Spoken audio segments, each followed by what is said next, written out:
Olá, eu sou o professor Mancinho Júnior e nesse vídeo responderei com vocês 5 questões sobre regra de 3 que o Instituto AOCP já cobrou em suas provas anteriores. Esse vídeo faz parte de uma série que eu estou lançando aqui no YouTube, preparatório para o concurso da Assembleia Legislativa do Rio Grande do Norte, concurso esse agora de 2022. Eu estou focando aqui em específico na banca AOCP, que é a banca que vai realizar esse concurso, e nos assuntos que eu vejo que mais essa banca tem cobrado nos anos anteriores aí.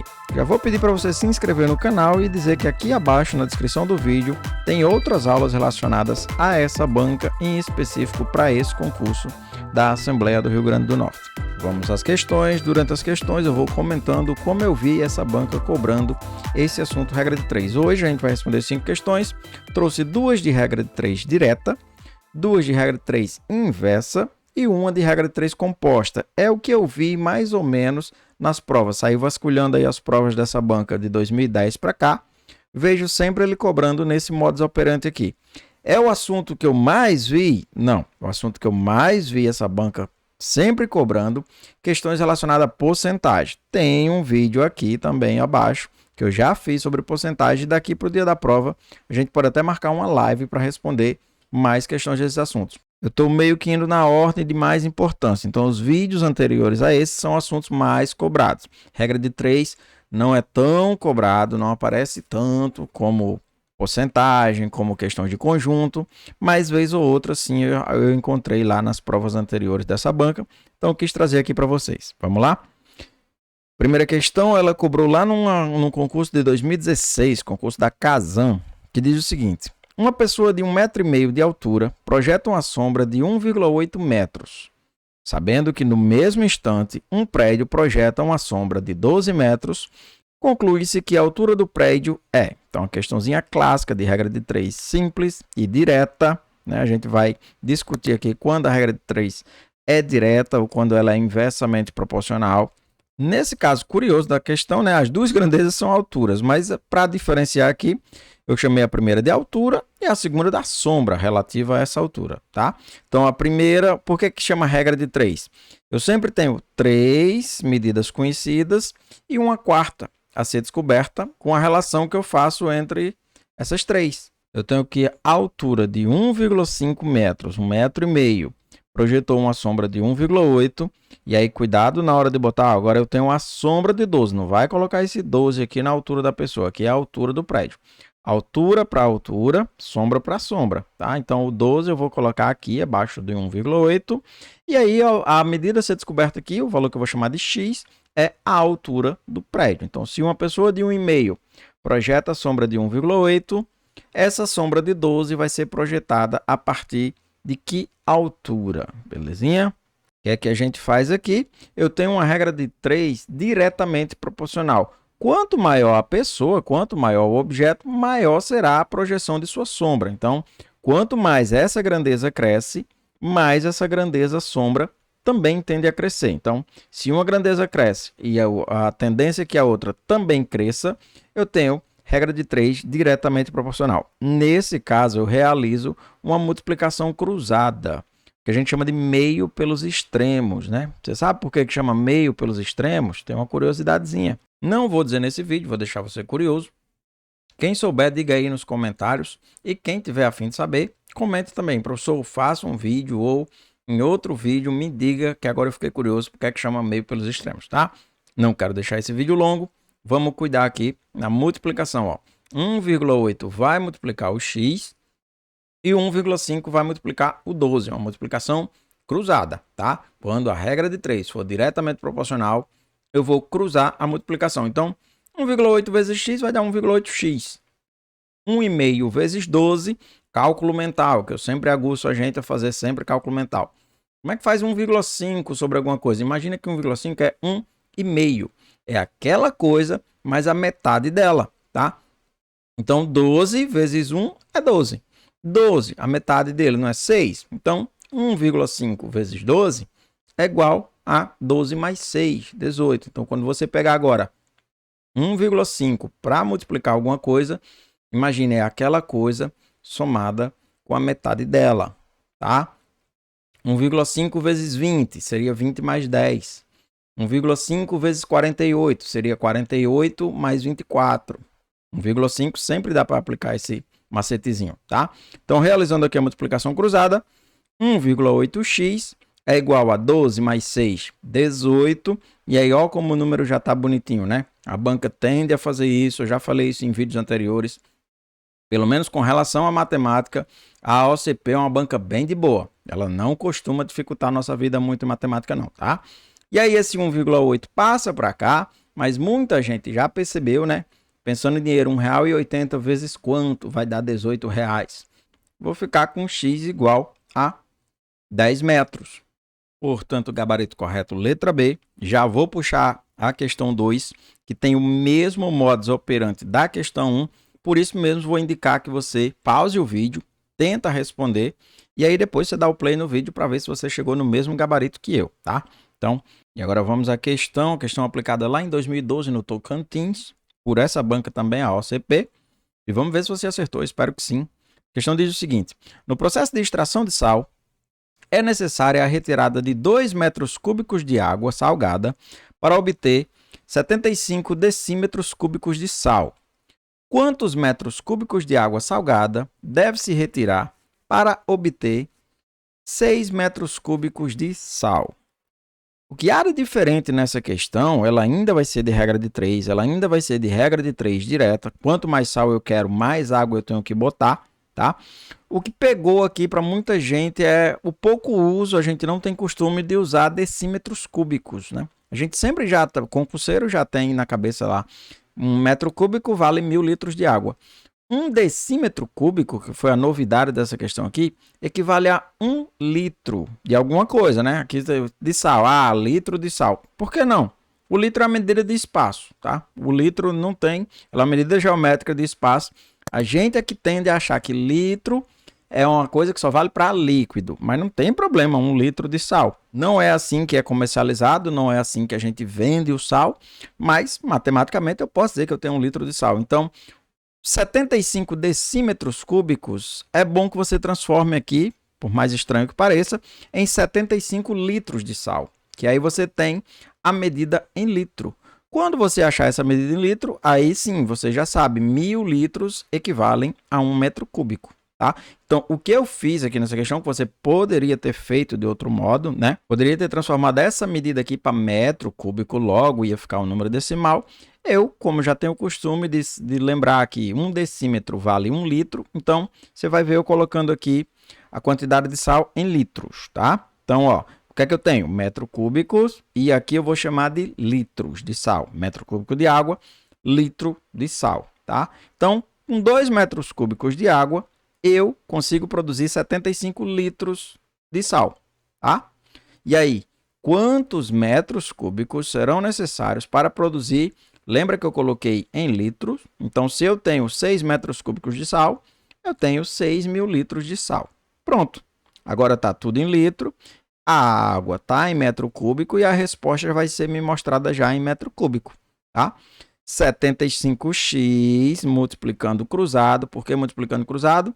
Quanto mais água, mais sal eu vou ter, tá? Então, quanto mais uma grandeza cresce, mais a outra tende a crescer. Então, multiplicando cruzado, 75x é igual a 2 vezes 6.000, que dá 12.000, né? Então, vai ficar assim a equação. 75x é igual a 12.000. Basta agora que eu passe o 75 como divisor, né? X vai ficar igual a 12.000 dividido para 75. 12.000 dividido para 75 vai dar 160 metros cúbicos de água. Então, para produzir 6 metros cúbicos de sal, que é a mesma coisa de 6.000 litros, eu preciso de 160 metros cúbicos de água. Letra E é o gabarito correto, né? Espero que você também tenha chegado a essa mesma letra E. Vamos para a questão 3, que agora a chavinha vai virar, né? Fizemos 2 questões de regra de 3 direta, agora vocês vão ver 2 questões de regra de 3 inversa. A banca tanto tem cobrado regra de 3 direta, como regra de 3 inversa. Essa foi lá da Prefeitura de Juiz de Fora, de 2016. Um pedreiro construiu um muro em 20 dias, trabalhando 4 horas por dia. Mantendo o mesmo ritmo de trabalho, o total de dias que esse pedreiro conseguiria construir esse mesmo muro, caso ele tivesse trabalhado 5 horas por dia, seria igual a. Então, repare nessa questão, as grandezas trabalhadas aqui são dias e horas, tá? Todas duas de tempo. Aqui eu tenho, na primeira informação, a informação sempre vem bonitinha, toda completa. Ele trabalhou 20 dias, em cada dia ele trabalhava 4 horas por dia, tá? A segunda informação já vem com a medida desconhecida. Quantos dias serão necessários, ou seriam necessários, se ele trabalhasse, ao invés de 4, 5 horas por dia. E aí você vai entender bem o que é uma grandeza inversamente proporcional. Se é para fazer a mesma tarefa, se é para manter o mesmo ritmo, se eu aumento a jornada diária, no final eu vou diminuir a quantidade de dias. Ora, ele só trabalhava 4 horas por dia, e aí ele gastou 20. Se ele aumenta a quantidade de horas no dia, ele vai gastar menos dia. A jornada dele vai ser reduzida, tá? A jornada de dias dele vai ser reduzida, porque ele está trabalhando mais tempo. Então, enquanto que essa grandeza aqui tende a crescer, essa aqui tende a diminuir. Se uma grandeza aumenta e outra grandeza diminui, você tem o que a gente chama de regra de 3 inversamente proporcional. Ela é invertida. O que seria inverter uma das frações? Mas nesse caso aqui, o que a gente vai mudar é na hora de multiplicar. Na regra de 3 direta, eu realizo a multiplicação cruzada, multiplicação em x, né? Na regra de 3 inversa, quando eu vejo que eu tenho grandezas inversas ali, o que é que eu faço? Eu não cruzo a multiplicação, eu vou fazer a multiplicação em linha. Esse 5 é que vai multiplicar esse x e esse 4 vai multiplicar esse 20, tá? Então, percebeu que você tem grandezas inversas, não realize multiplicação cruzada, realize multiplicação em linha mesmo. Então, vai ficar 5 vezes x, 5x, 4 vezes 20, 80, tá? Então, vai ficar 5x igual a 80. Passe esse 5 dividindo, x vai ser igual a 80 dividido para 5, uma multiplicação bem tranquila, né? 80 dividido para 5 é 16, então x vai ser igual a 16 dias, também letra E, o gabarito dessa questão. Nessa questão 4, nessa próxima questão, tá? Eu também tenho regra de 3 inversamente proporcional. Por isso, recomendo, pausa o vídeo, tenta responder essa questão, tá? Conseguiu responder, dá o play e vê se o gabarito bateu com o que eu vou fazer agora, tá bom? Vamos lá, se você pausou, tomara que você tenha acertado. Vamos responder essa questãozinha lá da Prefeitura de Passo Fundo, um pouquinho mais antiga, lá em 2010, mas ainda era a banca AOCP, tá? Diz o seguinte: um livro possui 240 páginas e cada página contém 65 linhas. Qual seria o número de páginas desse livro se fossem colocadas apenas 26 linhas em cada página? Então, o que você já está reparando, ou o que você já reparou, porque você pausou o vídeo e respondeu ela, é que quanto menos linhas eu tiver por página, mais páginas eu vou precisar. Olha o que você disse, ó. Diminuiu linha, aumentará páginas, porque você vai ter mais páginas ali para conter o que tinha em 65 linhas, tá? Então, se você diminuir uma grandeza, a outra grandeza vai aumentar, você tem uma regra de 3 inversa. E monta tudo bonitinho, você tem páginas e você tem linhas, tá? Com 240 páginas, o livro vinha lá com 65 linhas por páginas. Agora, você quer saber quantas páginas serão para o livro ter apenas 26 linhas por página. Lembrou que diminuiu linha, aumentou página, é regra de 3 inversa. Se é regra de 3 inversa, você não vai multiplicar cruzando, você vai multiplicar em linha. 26 vezes x e 65 vezes 240. Vamos fazer? Então, vai ficar 26 vezes x, 26x, 65 vezes 240. Uma multiplicação não tranquila, mas dava para fazer aqui no cantinho, tá? Eu já trouxe pronta para o vídeo não ficar todo cheio de borrão. Então, 15.600 é o produto de 65 vezes 240, tá? O que você tem que fazer agora é passar esse 26 como divisor. Então, o x vai ser 15.600 dividido para 26. Parece feio, mas esquece esses dois zeros. Pensa só em 156, né? 26. Se fosse 25, 25 vezes 2, 50, vezes 4, 100, vezes 6, 150, que é bem perto, né? Só que é 26. 26 vezes 6, ó, é 120 mais 36, é 156. Então, dava para usar um raciocínio de cálculo mental. e já saber que era 6. Caso não goste, faz na mão, faz bonitinho a chave, a divisão lá, e você ia chegar que a quantidade X de página era 600, que no caso aqui é letra B, tá? Então respondemos 2 questões de regra de 3 direta, 2 questões de regra de 3 inversa. A última questão desse vídeo é uma questão pouco cobrada por essa banca, né? Para quem não está com muito tempo para estudar, eu pouco vi, mas vi numa provinha lá para professor de matemática, lá de 2013, tá? Uma regra de 3 composta. Foi a única prova que eu achei dessa banca cobrando regra de 3 composta. Quis trazer aqui, vai que a banca esse ano quer cobrar de novo e vai botar a regra de 3 composta e você não tinha visto esse assunto, né? Então, vamos ler a questão.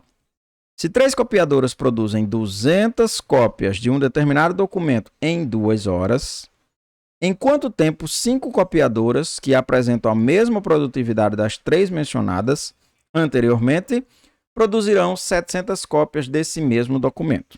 Ok? Então vamos lá, agora eu tenho 3 grandezas. Eu tenho copiadoras, eu tenho cópias e eu tenho as horas que elas produzem essas cópias, tá? Então aí eu já tenho 3 grandezas. A primeira sempre vem completinha, ó, 3, 202. Então vamos botar 3 copiadoras, 200 cópias em 2 horas. E aí ele já começa a segunda informação perguntando em quanto tempo, então em quantas horas, tá? Por isso que esse X está aqui embaixo de horas. 5 copiadoras vão conseguir produzir 700 páginas. E aí, por que é uma regra de 3 composta? Porque eu não tenho só 2 grandezas. Eu tenho aqui 3 grandezas, tá? Eu tenho uma regra de 3 composta quando eu tenho mais de 2 grandezas. 3, 4, 5. Já vi questões até com 6 grandezas. Mas, enfim, não são 2 grandezas simplesmente. Então, eu já tenho a regra de 3 composta. Nesse caso, eu tenho que realizar a verificação se é direta ou inversa, parte a parte. Primeiro, eu olho a grandeza que tem o X, essa vai ser a grandeza dominante. Então, no caso aqui, quantidade de horas. Tudo a gente vai estudar com relação a horas, tá? Eu vou saber se cópias é direta ou inversa a horas, se copiadoras são diretas ou inversas a horas, tá? Então, tudo com relação a hora. Faz de conta que ela é uma estrela aqui da questão, tá? Sempre vou ter que perguntar tudo com relação a ela. Então, esqueça cópias. Nessa hora, você faz de conta que essa grandeza não existe.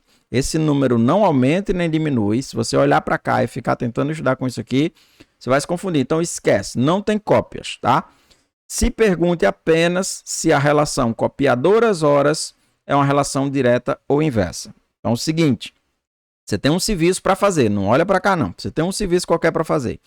Com 3 copiadoras, você gasta 2 horas. Para fazer o mesmo serviço, se você tiver mais copiadoras a seu dispor, você vai gastar mais ou menos horas. E aí, claro que menos horas, tá? Se eu tenho mais máquinas para produzir a mesma coisa, aí você pode estar pensando e querendo olhar para cá, mas não é a mesma coisa. Na hora de estudar, na hora de decidir se é direta ou inversa, você não pode olhar para outras grandezas, tá? Para fazer o mesmo trabalho, se você tiver mais máquinas, você vai gastar menos tempo. Então, essas 2 grandezas, horas copiadoras, elas são inversamente proporcionais. Eu vou colocar um I aqui em cima desse copiadoras, para me lembrar que copiadoras são inversamente proporcionais a horas, ok? O que é que eu faço agora? Eu vou estudar a proporcionalidade entre cópias e horas. Nessa hora, eu esqueço que existe copiadora, eu esqueço que esses números 3 e 5 estão aqui, tá? Não olho para cá, senão eu vou me confundir. Eu só me pergunto, eu tenho 200 cópias para fazer, vou demorar 2 horas. Se eu tiver 700 cópias para fazer, eu vou demorar mais ou menos horas. Aqui é lógico que mais, né? Eu tenho mais serviço para fazer, eu vou precisar de mais tempo para entregar esse serviço, sem olhar para cá, tá? Então, cópias é uma grandeza diretamente proporcional à quantidade de horas. Quanto mais trabalho, mais tempo eu vou demorar para realizar esse trabalho. Coloquei esse I e esse D para não esquecer na hora de montar a minha multiplicação, a minha equação, porque agora eu vou demorar mais um pouquinho, né? Quando eu tinha a regra 3 simples, ou cruzava, ou multiplicava em linha. Agora não, eu tenho 3 grandezas. E aí? Seguinte, esse 2 sobre x vai ficar em um lado da equação. Então, 2 está para x. E aí você coloca a igualdade. As outras frações, quantas fossem, aqui só são 2, mas você poderia ter mais, elas vão se multiplicar, vai ser uma vezes a outra, se existisse, vezes a outra. Só que aí você tem que ter cuidado agora, ó. As inversas virão para cá, para a equação, de forma invertida. Já que ela é uma grandeza inversa, você não vai trazer 3 para 5, você vai trazer 5 para 3. Tá? Você inverteu a fração. A direta não, se fosse uma grandeza direta, né, você colocava do jeito que ela está lá na montagem, 200 para 700, tá? E aí 200 para 700, deixa eu pegar minha canetinha aqui para a gente cortar esses zeros, né? Ó, não precisa trabalhar com esse monte de zero. Coloca 2 para 7, fica bem melhor 2 para 7 do que trabalhar com 200 e 700, tá? Então deu uma simplificada aqui. Agora sim, você realiza uma multiplicação, ó. Aqui você vai ter 10 e aqui você vai ter 21, confere? Então vai ficar x vezes 10, ou x vezes 5, 5x, vezes 2, 10x, né? Fazendo meio pelos extremos aqui. Então, 5 vezes x, 5x, vezes 2, 10x. Ou multiplicava os dois aqui de cima, 10 vezes x, 10x. E aqui a mesma coisa, ó, o 2 vai multiplicar esse 3 e esse 7. Então, vai ser 2 vezes 3, 6. 6 vezes 7, 42. Quem quisesse também, 3 vezes 7, 21. 21 vezes 2, 42. E agora já está bem facinho, né? Passa esse 10 dividindo, x vai ser igual a 42 dividido para 10. 42 dividido para 10 nada mais é do que 4,2. 4,2 horas, letra A, gabarito correto. Com isso, a gente fecha essas 5 questões sobre regra de 3 que a banca AOCP já cobrou em suas provas anteriores. Vou ficando por aqui, vou pedindo para você deixar o seu like se esse vídeo te ajudou para a preparação de alguma prova. Pedir para você comentar, isso é mais importante do que tudo, tá? Eu só quero produzir material, conteúdo que seja interessante para você que se inscreveu no canal. Então, qual banca você está enfrentando, qual concurso você vai fazer, que assunto você tem dificuldade, e aí só através dos comentários é que eu vou pescando ali e vou produzindo novos vídeos, tá? Se inscreva e aí você vai ser notificado pelo YouTube quando eu realizar algum vídeo que você pediu nos comentários e compartilhe esse material com alguém que você sabe que vai prestar alguma prova, esse vídeo em específico da banca AOCP. Forte abraço a todos e até mais!